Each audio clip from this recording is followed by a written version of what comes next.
Que los cumpla feliz, que los cumpla feliz, que los cumpla, que los cumpla feliz. Cumpleaños no vengo. Buenas tardes, muchas gracias. Gracias María, No, los ya acabo de compañeros y decir. compañeras. Muchas gracias por el homenaje. Muchas gracias a todo el equipo de la producción de La Tarde en Casa y aún de La Mañana en Casa. Yo acabo de definir que este año, el día de mi cumpleaños, no vengo a trabajar. 18 de junio.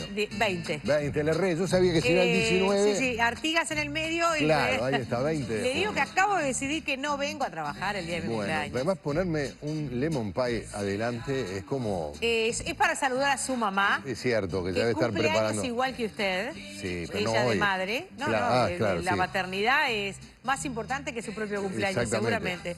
Y bueno, y no sé cómo vamos a hacer, vamos a ir avanzando el programa y eso se va a ir apagando. No, ¿Cómo porque es va a esto? caer el cebo arriba del lemon pie. Vamos a apagarlo así. Bueno, por otros 60 más, Sotelo. 58. Setelo, 58. querido, eso no es nada. Nací en el 58 y estoy cumpliendo 58 años. O sea que siempre le va a pasar así. Sí, no, siempre no, siempre. No, el año que viene cumplí 59. Está, Sí perfecto. llego. No, digo por las dudas. Bueno, muchas gracias. Vamos a lo nuestro. Por María, favor, con le estas cosas, pido. ¿sabes? Que me Que ponen ahora un vio poco- que está condicionado el equipo de producción de La Tarde en Casa Sí. por las críticas de Amado. ¿En qué sentido? Y claro que fue un presupuesto magro el de la torta. Ahí está, pagamos la consecuencia nosotros. Y yo creo que sí, temieron que Amado estudiara el flujo de Sí. caja de La Tarde en Casa y que a usted le comprara una torta decente. Exactamente, miren lo que me traje. No, Si pero usted son muy hubiera ricos, ido a esto. Zambia, ¿dónde se hubiera alojado? Bueno, acá hay un tema, ¿no? Con esto del viaje a Zambia de la delegación uruguaya para participar en la Unión Interparlamentaria Mundial, creo que es. Viajaron 13 personas y 13 personas, desde luego, gastaron una cifra que se estima en unos $120.000. Es mucho dinero. De todas maneras, en la información que se maneja hay algunos datos que en principio pueden parecer llamativos, pero que en el fondo no lo son. Mirémoslo desde este punto de vista. Que se alojen en un hotel de estas características, como la foto que se publica, por ejemplo, en El País, en un lugar como Zambia, como la ciudad de Lusaka, que donde no debe haber muchos lugares para que se aloje el vicepresidente de un país y una delegación de parlamentarios, no debería llamarnos la atención, mucho menos que el vicepresidente de la República viaje en business. Hay muchos presidentes que tienen aviones particulares y en general los dignatarios de esa jerarquía viajan en primera. Eso es porque se supone que tienen que estar cómodos, sobre todo en los viajes largos, porque luego van a trabajar, es decir, van a hacer reuniones protocolares, reuniones de negocios, culturales, diplomáticas, etc. Lo otro es que, en rigor, fue una delegación del gobierno y de la oposición. Este es el otro elemento, ¿no? Estaba, por lo menos en representación del Partido Nacional, el presidente del directorio, Luis Alberto Heber, y el senador Jorge Larrañaga, además del diputado Amarilla, porque el diputado Amarilla correspondía que fuera, Sí. porque es el presidente de la Cámara de Diputados. Entonces la pregunta es, ¿se pudo haber evitado que Uruguay, según dice Amado, ¿no?, participara con la delegación más numerosa? Fueron, si no me equivoco, 7 parlamentarios y 6 administrativos, un ujier del vicepresidente, un guardaespaldas. ¿Se pudo haber evitado? Esta es la pregunta, ¿no? Evitado para evitar el gasto. Lo otro, en realidad, no es llamativo que paren en un hotel acorde a La investidura. a la investidura, claro, a la jerarquía. Además, en una ciudad que yo no conozco, pero he sentido cuentos de otras capitales de África más importantes, donde no se puede elegir entre 10 hoteles. En general hay 1 o 2 de estas características. Y bueno, se supone que allí se alojaron también algunas otras delegaciones, ¿no? Vale decir que este tema hace días que circula a nivel de críticas y de chanzas o de opiniones a nivel de redes. El tema es que hoy es jueves y los jueves es el día en el que se emite el semanario Búsqueda. Y Sí. eso de alguna manera ha catapultado el tema nuevamente a las portadas. Sí, desde luego que la figura de Sendik también está en una situación que hace que sea, está muy expuesto. Efectivamente, tanto es así que el senador de la lista 711 de León dijo que al hacer públicos los gastos de un viaje en el que participaron legisladores de varios partidos, se pone la lupa sobre Sendik porque representa la renovación del Frente Amplio. Y agregó también que la publicación sobre los gastos de Zambia es o forma parte de una llamada campaña de derecha. Las comillas también se consignan en un trabajo periodístico del diario El País. No tiene mucho sentido, porque supongo que para De León la derecha es también el senador Larrañaga y el senador Luis Alberto Heber. Por lo tanto, no tiene mucho sentido que la propia derecha se eche de tierra encima.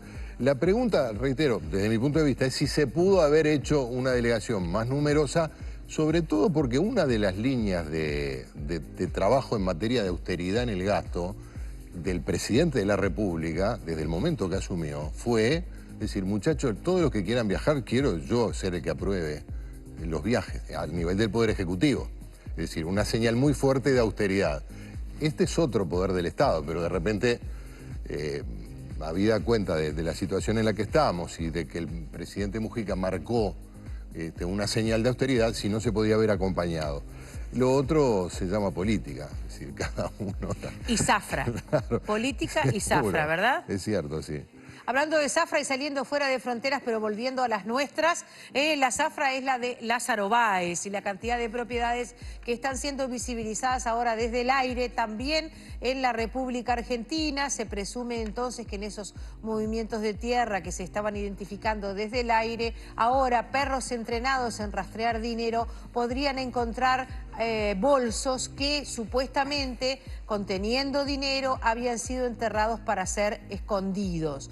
Paralelamente, en las últimas horas, a uno de los equipos periodísticos que estaba trabajando en la zona, una persona encapuchada, con la cabeza y la cara totalmente cubierta, se acercó a un reportero gráfico y le dijo que había sido la persona que como albañil había llevado adelante algunas reformas en por lo menos 2 de las estancias de Lázaro Báez. Presentó como prueba, dado que su anonimato es total y hasta ahora ha sido respetado, también como les decía, su rostro y sus características físicas, presentó como prueba planos de por lo menos de 2 de esas estancias en las que él dice ha llevado a cabo obras. Habla de que realizó obras subterráneas, obras a nivel del piso, generando accesos a por lo menos una habitación que tendría 300 metros, a la cual se llega por una puerta que está junto a otras 2, pero si esa puerta se tapa o se disimula, podría no pasar nada, aparentemente, porque las otras 2 cubrirían espacialmente la estética del lugar y no se notaría que esa puerta está eliminada momentáneamente, pero ahí sí quedaría cubierta la entrada de un espacio de hasta 300 metros. También habló de que trabajó en zonas altas de la casa, en entretechos, por lo tanto estaría planteando que muchas veces habría trabajado para generar espacios en los que se podían esconder los fondos. Hasta ahora solo se encontró un bolso con dinero. Sí, decía ayer anoche el fiscal que había restos de tierra en 2 bolsos. Y que al mismo tiempo en una de las estancias encontraron tierra recientemente removida. Tienen que atar los 2 cabos, si es que se pueden atar, y en todo caso investigar la pista esta. Ahora, aquí en Uruguay se va a allanar el campo del Entrevé. Lo decíamos ayer, adelantamos que iba a haber un allanamiento dispuesto por la justicia, que nos comunicamos con la policía de Maldonado, que allí que nos manifestaba que era jurisdicción de la prefectura, pero hay custodia policial dispuesta por la justicia allí en este campo, donde hay 8 contenedores, que nadie sabe qué es lo que hay allí. Surgió una información de FM Gente de Punta del Este diciendo que había elementos para montar una fábrica de chocolate, algo parecido, máquinas. Es poco probable que alguien que tenga el dinero, lo hablábamos ayer, vaya a dejar el dinero en unos contenedores que están en medio de la nada, que cualquiera con un taladro, con una ganzúa, con no sé qué, lo abre y se lleva un contenedor lleno de dólares.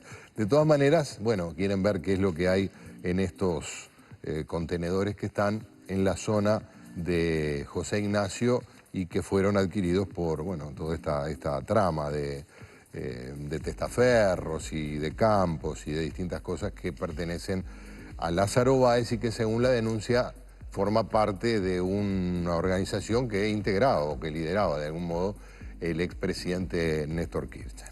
Ese vecino que trabajaba como constructor, según hasta ahora ha declarado, vale decir que es un testigo que no comparece como testigo arrepentido y ha pedido que se guarde su privacidad, así que todo esto está sujeto a un condicional. Ha dicho que por lo menos 2 veces vio al expresidente Kirchner en esas estancias, 2, de las cuales él puede hablar con propiedad, según informa. No así a la expresidenta Cristina Fernández. Pero volviendo al arrepentido, recordemos a Leonardo Fariña, este hombre que era considerado el valijero y que habló de la ruta del dinero K que llegaba hasta Uruguay, que venía para Uruguay. Vale decir que hoy acaba de salir la fecha para su juicio oral y público. Comparecerá en juicio oral y público el próximo 8 de junio. Seguramente la condición de oral hará que, bueno, se pueda ver o transmitir el juicio y las palabras que va a decir entonces ahora sí ante el juzgado. Recordemos, se encuentra libre de prisión, pero como testigo protegido en un lugar que tampoco es su casa, y la justicia, para librarle el exhorto y, o en todo caso, el documento en el que se fija esta fecha del 8 de junio, tuvo que hablar con las personas que lo están custodiando para que fueran ellas las que generaran la notificación. Y paralelamente, y en los mismos casos, hay un video que seguramente ustedes han visto, donde 4 o 5 personas van alternando, están contando dinero, utilizando inclusive una máquina que lo cuenta y los ordena. Ese video es un video que se ha obtenido de La Rosadita. Las personas que están siendo grabadas allí y sus abogados habían planteado públicamente que ellos sabían que estaban siendo registrados porque sabían de esa cámara, que por lo tanto no estaban escondiéndose y que eso no valía como una prueba en ninguna imputación de posibles ribetes de delincuencia. Sin embargo, en el mediodía de hoy... No, en realidad la cámara que estaba ahí era para cuidar de parte de los dueños que no se robaran la plata, ¿no? No era una cámara de la Policía Federal. Ellos argumentaban, obviamente asesorados por sus abogados, allí los estamos viendo, que ellos estaban trabajando y sabían que estaba la cámara, que si sabiendo que estaba la cámara estaban incurriendo en algún delito, no iban a ser tan tontos de hacerlo frente a la cámara. Esa fue la argumentación de los abogados. Aún así, en el día de hoy, la justicia y el juez Casanelo han decidido darle validez de prueba, así que este video en el que se ve a esta gente manipulando y contando estas enormes cantidades de dinero, inclusive utilizando una máquina, dice la justicia desde el mediodía de hoy que sí se considera prueba, por lo tanto hay más elementos a la hora de la justicia argentina. Bueno, cambiamos de tema, María Inés. La situación generada por el tornado en Dolores y por las lluvias intensas, las inundaciones, la gente fuera de su casa, los problemas de infraestructura, los problemas también de cultivos, de producción agropecuaria, obviamente no se han resuelto, se están resolviendo, pero todavía hay algunos cursos de agua que están cediendo a distinta velocidad, hay gente que está retornando a sus hogares, es decir, la situación es mucho mejor que hace una semana. Están trabajando el Comité Nacional de Emergencia, o el Sistema Nacional de Emergencia, los comités departamentales, el Poder Ejecutivo, las intendencias, en fin, todas las dependencias, las Fuerzas Armadas. Vamos a hacer un punteo con Juan Andrés Roballo, el prosecretario de la Presidencia de la República, y que es el jerarca a cargo de toda esta operación tan compleja, y además que tiene tantos elementos, los humanos, los económicos, en fin, de todo tipo, ¿no? Le agradecemos el contacto con La Tarde en Casa. Muchas gracias, Roballo. No, con mucho gusto. Buenas tardes. Buenas tardes, bienvenido. Llegó ayer, vimos las imágenes, el primer envío a 12 días del tornado que realizó el gobierno a la ciudad de Dolores. Bueno, en realidad existe, mejor dicho, un centro de acopio de materiales en la ciudad de Dolores, y se han ido, incluso hay técnicos de la Dirección de Arquitectura del Ministerio de Transporte, conjuntamente con funcionarios del gobierno departamental, los sobrestantes, ¿no? Que son quienes, es ese rol imprescindible en este tipo de actividades de la construcción, para registrar absolutamente todo lo que entra, todo lo que sale y a dónde va, pero se ha venido acopiando material ya desde hace varios días. Lo que empezó ayer, sí, es el reparto del material. Bien. Que obedece obviamente a un esquema de trabajo, a un proyecto de trabajo, a cada quien lo que necesita y luego se va revisando si es suficiente, en fin. Toda una cuestión de logística y organización bastante, no complejo, sino que exige mucho trabajo. Y coordinación, ¿no? Exactamente. Y decisiones que tienen que ver con quién recibe primero, por ejemplo. Exacto. Por ejemplo, ¿cuántas familias, por tomar una cifra que pueda resultar significativa, cuántas familias van a recibir este apoyo, estos aportes? Bueno, todas las familias afectadas van a recibir el apoyo. Ajá. Eso tiene diferentes expresiones. A ver. Hay familias que van a recibir los materiales y la asistencia técnica para la reconstrucción de sus hogares. Hay familias que van a recibir solo los materiales, hay familias que van a recibir un subsidio parcial. Ahí hay que diferenciar lo que son, por ejemplo, en cuanto a la prioridad, obviamente las casas, ahí no hay asentamientos, ¿verdad? No hay asentamientos, pero hay casas que de repente son más humildes. Bien. Y esas casas y las personas además tienen menos probabilidades de tener un refugio adecuado. Ahora que estamos entrando en un momento de temperaturas bajas, esas familias tienen prioridad, ¿verdad? A la hora de la entrega de los materiales y a la hora del destino de los recursos técnicos para auxiliarlos en la construcción. Todo lo que es la mano de obra solidaria de profesionales, obreros de la construcción, del PIT-CNT, pero también de técnicos, porque todo ese trabajo debe hacerse en función de las normas técnicas y las condiciones de seguridad imprescindibles para que la gente tenga su casa tal cual la tenía o mejor aún, si es posible. Bueno, eso es la situación en Dolores. Ayer, perdón, sí. Sotelo, si tú me permitís. Adelante. Ayer se constituyó en el departamento por segunda vez prácticamente el Ministerio de Vivienda en pleno, con sus agencias y áreas que dependen del mismo, con la ministra a la cabeza para comandar de alguna manera esta segunda etapa. La primera fue de acopio la primera fue de relevamiento, ¿verdad? De relevamiento y determinación exacta de qué es lo que se necesita en cada lugar. Luego una planificación, y ayer se lanzó de alguna manera rápidamente el proceso de reconstrucción, que es complejo, que tiene sus cuestiones, pero que a mi juicio y de acuerdo a lo que he visto hasta ahora en otras situaciones, o incluso en la vida cotidiana, se ha hecho en tiempo récord, gracias a la colaboración de muchas personas. Yo que sé, la Sociedad de Arquitectos, por ejemplo, colaboró mucho.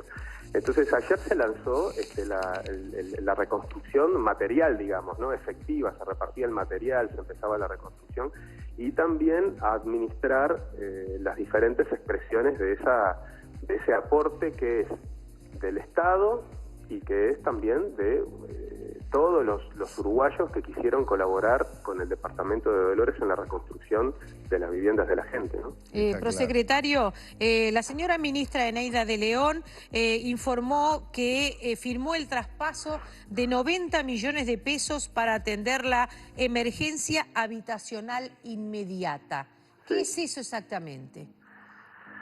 Bueno, eso es un fondo que tiene que ver con los subsidios de diferente graduación para la reconstrucción de las viviendas, ¿verdad? Hay personas que por sus características necesitan una ayuda parcial y otras personas que necesitan una ayuda total, necesitan que se les reconstruya la vivienda y no tienen capacidad para, de alguna manera, pagar eso. Entonces, estos fondos van para atender absolutamente a todo el mundo en la medida de las necesidades, es decir, con un criterio de equidad que no son más que los parámetros que ya el Estado utiliza habitualmente para este tipo de cosas. Es decir, que esto es dinero y el propio Estado ve cómo lo va repartiendo según cree que lo necesitan las personas. Sí, según los informes técnicos Bien. y los parámetros objetivos que están fijados para estas cosas. Paralelamente, ustedes contactaron con MEVIR porque se nos anuncia de que MEVIR estaría construyendo por lo menos 30 viviendas. No, a ver, el Ministerio de Vivienda, Ordenamiento Territorial y Medio Ambiente coordina todo lo que tiene que ver con la construcción o la reconstrucción de la ciudad de Dolores. Bien. Eso incluye a MEVIR, incluye a la Agencia Nacional de Viviendas, incluye al Banco Hipotecario y todo organismo público que tenga que ver con la materia. Pero, sí. ¿Dolores está en obra? Dolores está en obra, efectivamente, que tuvo sus etapas, como decía recién, de evaluación, planificación, y ahora se empezó a entregar el material y a reconstruir la ciudad, efectivamente, que era muy importante dar este paso. Bien. No solo porque es imprescindible que la gente cuente con su hogar nuevamente lo más rápido posible, materialmente, ¿verdad? Que pueda tener su casa, sino también porque hasta por una cuestión de impacto psicológico, digamos, la ciudad necesita que se empiece a construir, que se vuelva a levantar toda esa franja. Y ahí aprovecho, Marinés, si me permitís, aprovecho porque incluso hasta en las donaciones y eso enseguida todo el mundo dice, bueno, ladrillo y Portland, pero materiales vinculados a la electricidad, materiales sanitarios son muy importantes también para la reconstrucción de los hogares, amoblamiento, etcétera. Y va a llegar un día en el que esté bueno donar libros, porque, a ver, estos son etapas, ¿verdad? Bueno, al principio nos decían ropa no, bueno, ahora se vino el frío, seguramente ya estamos en la etapa en la que la ropa sí se necesita. El calzado no puede ser un calzado liviano como teníamos hace 15 días. Yo diría que las frazadas y la ropa de cama es muy importante, pero el departamento de Soriano y otros departamentos han recibido importantes donaciones de ropa en general. Yo no podría ahora afirmar si calzado sí, calzado no. Lo que sí me consta es que, y debido a las bajas temperaturas, frazadas y ropa de cama es un elemento importante en estos días, sin duda. Bien. Le agradecemos mucho el contacto. La situación es una situación relativamente reconfortante en la cantidad de personas que han podido volver a sus hogares, pero aún hay más de 5.000 personas. Estoy mapeando todo el país, trascendiendo la circunstancia de Dolores, ¿verdad? Exactamente. Por suerte empezamos la operación Retorno, que es muy importante y delicada también, porque para volver a los hogares, porque estamos ahora visualizando Dolores, pero no se olviden que en el resto de del país tenemos zonas que han estado bajo agua y que ahora al retorno se necesita la debida limpieza de los hogares, con los materiales adecuados, con la protección necesaria, cuidado con el riesgo eléctrico. Hay una serie de recomendaciones vinculadas al retorno, pero por suerte estamos retornando. Aún quedan cerca de 6.000 uruguayos fuera de sus hogares. Tenemos la expectativa de que pronto puedan volver en condiciones. ¿Ha sobrevolado Rocha? No, yo no, lo ha hecho el director del SINAE, Fernando Traversa, y nos ha informado, nos ha mostrado imágenes. Realmente es una situación, da pena ver eso, y los efectos sobre todo, no solo en la población, sin ningún lugar a duda, lo más importante, pero también en el aparato productivo, en la infraestructura. Realmente es una situación, el norte de Rocha y el sur de 33 sobre todo. Bueno, por eso se declaró la emergencia agropecuaria en esos lugares, ¿no? Los animales, que muchos mueren. ¿Qué dice la Prosecretaría de la Presidencia cuando dicen se quedaron cortos? Cuando algunos intendentes reclaman más. A ver, este es un trabajo dinámico. Nosotros comprendemos la situación especial y de presión a la que están sometidos los intendentes. Nosotros eso lo podemos entender. Lo que me parece que tiene que tener tranquilidad, y los intendentes saben que hemos hecho un trabajo profesional, porque además los hemos hecho con ellos. Bien. Con los técnicos de la Oficina de Planeamiento y Presupuesto, con su director a la cabeza, obviamente, también con técnicos del SINAE y de los diferentes ministerios. Ha hecho una evaluación profesional, seria. Ellos lo han hecho con nosotros. efectivamente pueden haber diferencias de valoración, incluso hasta de qué es lo extraordinario y lo que tenemos que atender en virtud de las inundaciones, y qué son cosas que en realidad el departamento ya tenía problemas y que, bueno, el intendente, después del proceso electoral y después de la elaboración del presupuesto departamental, tenía que hacer frente. Pero todo eso, digamos, lo más importante, lo que a mí me parece más importante, es que el propio presidente de la República, al frente del Consejo de Ministros, le transmitió a los intendentes y a la población en general que los recursos están, porque esto nos importa a todos, ¿verdad? Los recursos están bien valuados, los recursos se encuentran disponibles y va a haber una trazabilidad importante sobre hacia dónde van, cómo se utilizan. Eso es una garantía para los intendentes. Varios nos lo han pedido expresamente, que tengamos mecanismos de control que a ellos los ayude a tener tranquilidad. Y lo más importante es que ningún uruguayo que haya sufrido una situación de estas características en este contexto, nadie va a quedar sin ser atendido desde el punto de vista sanitario, alimentario, de seguridad pública, de refugio y de reconstrucción de sus hogares cuando así lo requiera. Muy bien, Roballo, muchas gracias por este contacto y bueno, en los días y quizás en la semana que viene va a seguir estando en el foco de atención, lamentablemente, ¿no? Sí, sí. Bueno, con mucho gusto y les agradezco a ustedes porque esto nos permite también generar sensibilidad y también ir generando una cultura diferente en materia de prevención y reducción de riesgos vinculados al ambiente. Le agradecemos mucho al prosecretario de Presidencia de la República, el doctor Juan Andrés Roballo, su participación en vivo aquí en La Tarde en Casa. Sé que le hemos retaseado algunos minutos de su agenda del día de hoy. Lo devolvemos, doctor. Muchas gracias, muchas gracias. A usted. Hasta luego. Bien, ya llegó nuestro invitado, ¿eh? Sí, no, el ingeniero Miguel Brechner está aquí ya en el estudio de La Tarde en Casa. Lo engañé, me trajo una tableta de Virapitá, me dijeron, porque le dijeron que yo cumplió cumplía los 60. No, 58. O sea que se vuelve con la tableta. ¿Usted dice? Totalmente. Pero ¿y no se anima a llevarla para su casa y tenerla un par de años guardada? No la necesito. Las cosas que le están diciendo, feliz cumple, los estoy viendo desde Barros Blancos. Hay alguien que dice que usted está entero, no entendí bien. Sí, estoy en mal estado, pero todavía no entendí bien, claro. Yo no quise seguir adelante. Muchas gracias a todos por los mensajes, por el feliz cumpleaños. ¿Sabes qué? Tenemos en línea al diputado Fernando Amado, el diputado del Partido Colorado, que bueno, está bastante indignado por el tema del viaje a Zambia. ¿Cómo le va, diputado? Buen día. ¿Qué tal? ¿Cómo andan? Muy bien. Indignado, sí. Pero ahí está, pero vamos por parte. Hoy hablamos de mañana en la radio y a ver, vamos a verlo así. Había una reunión, una sesión, no sé cómo llamarle, de la Unión Interparlamentaria Mundial, ¿sí? De la cual el Parlamento uruguayo forma parte. ¿De acuerdo? Por lo tanto, tenía que ir una delegación del Uruguay. Esto hasta ahí es algo comprensible, ¿sí? Sí. Y usted, digamos, de lo que son las tareas. Claro, usted me decía de mañana, bueno, yo me hubiera, siendo colorado usted, yo me hubiera sentido representado por el presidente de la Cámara Baja, de diputados, que es el diputado Gerardo Amarilla del Partido Nacional, y el vicepresidente de la República, que es el presidente del Senado.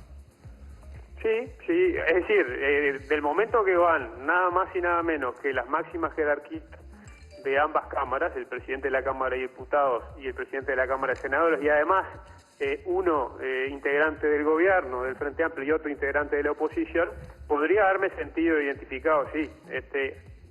Igual podría haber ido algún legislador más. El tema es cuando se pasa de que vaya de repente una delegación concreta con un legislador de cada partido, con 2 o 3 legisladores que representen a cada cámara, a lo que terminó siendo este viaje de 14 integrantes, una delegación de 14 integrantes, es la delegación más numerosa de todas las delegaciones parlamentarias de América, ¿no? O sea, Brasil llevó una delegación menor, Argentina llevó una delegación bien menor de 2 integrantes, otros países como Chile llevaron delegaciones de 6 integrantes y nosotros nos despachamos con una delegación de 14 integrantes que costó más de $120.000. Eso es lo que indigna, o sea, cuando se utiliza una herramienta que es, digamos, intrínseca de la actividad política, parlamentaria, es natural que haya, yo diría, diplomacia parlamentaria, que Uruguay no deje de estar en determinados foros, pero el tema es cuando se usa, digamos, con un fin ya derroche y de viaje absolutamente sobredimensionado como el que se generó, ¿no? Sabe que el senador de León, de la lista 711, del sector liderado por Raúl Sendic, dice que esto es una campaña de la derecha para atacar al vicepresidente porque representa la renovación del Frente Amplio. Claro, pero a ver, acá parecería que cualquier denuncia de gastos exorbitantes de un viaje parlamentario a Zambia, en donde van integrantes del gobierno y de la oposición, es una campaña de la derecha. O sea, todo es una campaña de la derecha para algunos integrantes del Frente Amplio. A mí me parece que están subestimando muchísimo a la sociedad uruguaya, a la población uruguaya y sobre todo, y es increíble que no se den cuenta, a los votantes del Frente Amplio, a muchos votantes del Frente Amplio, que este tipo de respuesta absolutamente exente de autocrítica, de humildad, de realismo, realmente yo creo que indigna a propio y ajeno, ¿no? Ahora, claro, acá hay dos temas. Uno es el número de la delegación, que yo no conozco cómo es la mecánica o la rutina en el Parlamento. En principio parecería muy numerosa, pero después hay detalles de los gastos que a un ciudadano común, si le dicen, bueno, el vicepresidente estuvo en una business suite, costó $2.610, tenía un living, pero es que un vicepresidente, por ejemplo, supongo yo, que realizó encuentros con otros colegas, en fin, es lo común, lo recibe, se reúne, entablan relaciones.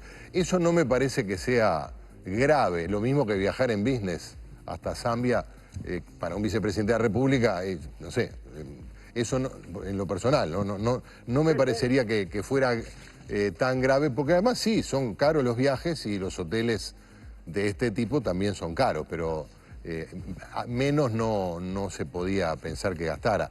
El asunto, no sé si está de acuerdo conmigo, es el número y el número final de lo que costó el viaje. Acá, digamos, hay como dos cosas, ¿no? El número de la delegación, es decir, para mí sobreasistencia, ¿no?, de legisladores. En el caso del Senado fueron 5 senadores, el vicepresidente de la República, 3 senadores más del Frente Amplio y 1 del Partido Nacional. Y en el caso de la Cámara de Diputados fueron el presidente de la Cámara de Diputados, un legislador más del Partido Nacional y un legislador del Frente. Permítame, diputado, sí, le quiero hacer una pregunta porque a mí me habían dicho que había estado Larrañaga también, no figura en la lista, está Luis Alberto Heber. No, Luis Alberto Heber, no figura Larrañaga. Entonces, en el informe que me pasó el propio vicepresidente de la República, no figuran los senadores Ivonne Pasada, Luis Alberto Heber, Rubén Martínez Huelmo, Daniela Paisé y el propio Sendic, ¿no? Larrañaga no. O sea que un senador blanco, y a uno le parece razonable que vaya un senador blanco porque es de la oposición, vaya el vicepresidente y de repente si iba algún senador más del Frente Amplio, capaz que no estaba mal, una delegación de 3 senadores. No, fue una delegación de 5. Además se sumó 3 funcionarios más. Capaz que uno dice, bueno, el vicepresidente tiene que ir con su edecán. Está bien, fue el edecán, que es un coronel del ejército, fue también un seguridad del vicepresidente y también fue el secretario del Senado. Y en el caso de diputados, fueron 3 diputados, pero también fueron 3 funcionarios de la Cámara de Diputados. Entonces, el tema de la cantidad de integrantes de la delegación, además, contrasta totalmente con lo que es, por eso, la realidad de países mucho más numerosos, de enorme peso político, etcétera, del continente nuestro mismo, que fueron con representaciones mucho más pequeñas. Y lo otro es el gasto en otro tipo de cosas. Yo concuerdo, es decir, a ver, el vicepresidente de la República de repente no está mal que viaje en primera clase por lo que usted decía, o que se hospede en determinada habitación, porque atiende de repente vicepresidentes de otros países, etcétera, etcétera. Otro tema es si eso es coherente con lo que ha sido la prédica y el discurso y la historia del propio vicepresidente y de la propia fuerza política del presidente. También tiene que ver con perfiles personales. Enrique Tarrio, cuando era vicepresidente, no viajaba en primera, viajaba en turista y en general iba solo. Pero digo, eso son cosas de estilos personales. Ahora, el tema es cuando se gasta en, por ejemplo, viáticos, ¿no? En el caso de los diputados, sobre todo, que es un promedio de, por cabeza, un viático de $4.500 cuando estuvieron 6 días. O sea, que estamos hablando que gastaron $1.000, $900 por día. O sea, ¿qué comieron? ¿En qué se movilizaron para gastar esa plata en 5 o 6 días de estadía? Hay que ver cómo está el cambio en Zambia, ¿no? La moneda de Zambia no sabemos, pero no, aunque lo baje por Ruffini, a mí no me cierra. Diputado, ¿va a ser un planteo concreto? ¿Usted quiere que esto sea considerado por el plenario de la Cámara? Es que debe serlo, debe ser. Estas cosas las tenemos que hablar en la Cámara y las tenemos que decir. O sea, yo creo que en realidad este tipo de cosas tendrían que ser recogidas con un espíritu de autocrítica, de sensatez, de realismo, de que hay que estar en los foros, pero no pueden pasar estas cosas, porque este tipo de cosas desprestigian a la política, desprestigian. Recién hablaban justamente de la sensibilidad, estaban describiendo todo el panorama, bueno, terrible que vive el Uruguay en distintos lugares del país. Y son mensajes contradictorios, porque nosotros no podemos estar haciendo este viaje, y me incluyo porque al final, digamos, yo no soy un extraterrestre, soy parte de ese conjunto de ciudadanos que están en el Parlamento y que hoy la gente ve esta noticia y dice, son todos iguales, ¿cómo pueden hacer esto? Entonces, este tema lo tenemos que plantear en la Cámara, tenemos que hablarlo a cara descubierta, mirándonos a los ojos y bueno, yo supongo que quienes fueron y quienes integraron la comitiva, bueno, tendrán explicaciones para dar. Diputado, nosotros tenemos un invitado, así que yo seré especialmente breve. Sí. ¿Usted ya lo habló a cara descubierta con alguno de ellos? ¿Con alguno de los que fueron? Sí. No, yo lo que sí, lo denuncié apenas salió hace un tiempo la información también en el semanario Búsqueda y a partir de eso hice el pedido de informes al presidente de la Cámara de Diputados, a Raúl Sendic, y también hice lo propio con el presidente de la Cámara de Diputados. Sendic ya me respondió hace unos días ese pedido de informe detallado y en el caso de la Cámara de Diputados aún todavía no me han respondido el informe. Y por último, ¿usted a quién hubiera bajado del avión? No, yo no sé a quién hubiera bajado. Yo lo que digo es que se sigan criterios de sentido común, nada más. Austeridad republicana, digamos, criterio de sentido común y también, obviamente, inteligencia política de no estar ausente en ningún foro. Yo no soy fundamentalista de que no haya que estar, hay que estar. Ahora, una cosa es una cosa y otra cosa es otra cosa. Y en esa otra cosa, ¿cuántas personas debieran haber ido según usted? Y no sé, pero yo le decía hoy más temprano que fueran los presidentes de ambas cámaras, y bueno, ya son los dos pesos pesados del Parlamento, los dos representantes de ambas cámaras, y que además son representantes, si se quiere, de gobierno y oposición. Podría haber ido algún legislador más, digamos, reforzando la delegación, pero lo que sucedió, la presencia excesiva de funcionarios, y yo creo la sobredimensión de la presencia, por ejemplo, de 4 senadores del Frente Amplio, una delegación de 5, me parece absolutamente demasiado. Le agradecemos el contacto esta tarde. No, muchas gracias a ustedes. Yo no lo quiero corregir, pero business no es primera, ¿no? No, es ahí. Ahí. Sí. Gracias. Soy igual. Chao. Sí. Muchas gracias.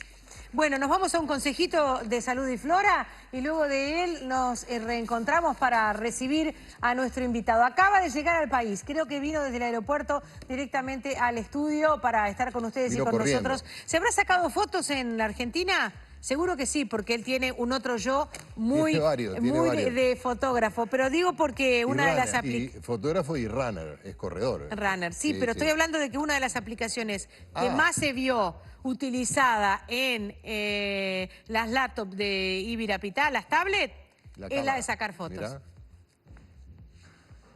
A la hora de tomar mate, siempre es un buen momento para acompañarlo con Saludiflora. La compuesta de los uruguayos es Saludiflora, que también te ofrece otras variedades, ginkgo biloba, extra suave y modela mate. Para cuidar tu figura, elegí la que quieras y disfruta tu mate con la mejor compañía. Y ahora, comprando Saludiflora en Supermercados El Dorado, te podés volver a tu casa en auto, porque con yerba Saludiflora y El Dorado participás en un sorteo de un 0 kilómetro.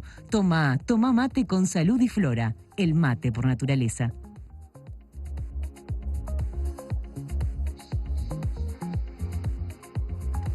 Bueno, si se quieren comunicar con nosotros tienen varias vías para hacerlo. Una es el mail latardeencasa@canal10.com. .com.uy, nuestra cuenta de Twitter, @La Tarde en Casa, el Facebook, La Tarde en Casa, y el WhatsApp